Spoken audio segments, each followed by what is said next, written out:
ধেমাজি জিলাৰ ধীৰেন্দ্ৰনাথ বুঢ়াগোহাঁই ক্ষেত্ৰত 1 নৱেম্বৰৰ পৰা 4 দিনীয়া বৰনাট্য কাৰ্যসূচীৰে অনুষ্ঠিত হোৱা অসম নাট্য সন্মিলনৰ 46তম অধিৱেশনখন যোৱা দেওবাৰে অন্ত পৰে।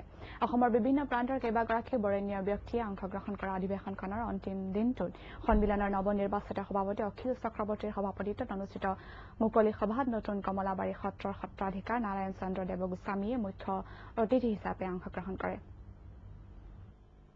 কলাগুৰু বিষ্ণুপ্ৰসাদ ৰাভাৰ আহুপুৰুষাৰ্থৰ ফলত 1959 চনত জন্ম লাভ কৰা অসম নাট্য সন্মিলনে নাটক আৰু কলা সংস্কৃতিৰ জৰিয়তে অসমৰ জাতীয় জীৱনত বিকাশমুখী ভূমিকা লৈ আহিছে। চলিত বৰ্ষত ধেমাজিত 46তম অধিৱেশনখন অনুষ্ঠিত কৰিবলৈ অসম নাট্য সন্মিলনে সিদ্ধান্ত গ্ৰহণ কৰাৰ পিছত বানপানীত ক্ষতিগ্ৰস্ত অঞ্চলটোত দেখা দিয়া বিভিন্ন সমস্যাৰ বাবে উদ্যোক্তাসকল চিন্তিত হৈ পৰিছিল যদিও যোৱা 1 নৱেম্বৰৰ পৰা 4 নৱেম্বৰলৈকে জিলাখনৰ ধীৰেন্দ্ৰনাথ বুঢ়াগোহাঁই ক্ষেত্ৰত 4 দিনীয়া কাৰ্যসূচীৰে অনুষ্ঠিত হোৱা অধিৱেশনখনৰ যোৱা 4 নৱেম্বৰত সামৰণি পৰে। ৰাজ্যখনৰ কেইবাগৰাকীও বৰেণ্য ব্যক্তিয়ে উক্ত অধিৱেশনখনত অংশগ্ৰহণ কৰে। বৰ্ণাঢ্য কাৰ্যসূচীৰে অন্ত পৰা অধিৱেশনখনৰ অন্তিম দিনটোত নৱনিৰ্বাচিত সভাপতি অখিল চক্ৰৱৰ্তীৰ সভাপতিত্বত অনুষ্ঠিত মুকলি সভাত অসম নাট্য সন্মিলনৰ বিদায়ী সভাপতি অৰুণ শৰ্মা, বিশিষ্ট অভিনেতা প্ৰাঞ্জল শইকীয়া আৰু অভিনেত্ৰী পূৰ্ণিমা শইকীয়াৰ লগতে সন্মিলনখনৰ নপুৰণি বিষয়ববীয়াসকলে অংশগ্ৰহণ কৰে। মুকলি সভাত মুখ্য অতিথি হিচাপে উপস্থিত থাকি নতুন কমলাবাৰী সত্ৰৰ সত্ৰাধিকাৰ নাৰায়ণ চন্দ্ৰ দেৱগোস্বামীয়ে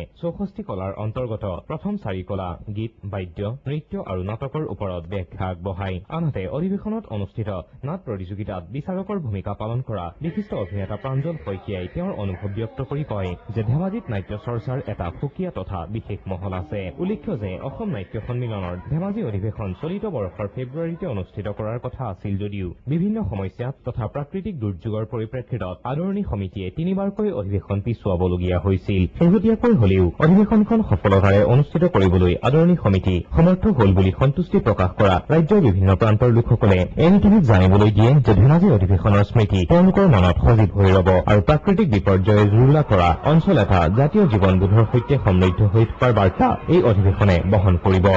মই ইমান সুখী হৈছো যে ধেমাজি এই যে আজি 2 মাহৰ আগলৈকে ধেমাজিত যিটো প্ৰাকৃতিক দুৰ্যোগ হৈ আছিলে, আমি আশাই কৰা নাছিলো যে ধেমাজি ৰাইজে এনে এটা গুৰুত্বপূৰ্ণ অনুষ্ঠান এই অধিৱেশনখন ইমান সুচাৰুৰূপে তেওঁলোকে নিয়াৰিকৈ সমাধান সম্পন্ন কৰিব পাৰিব।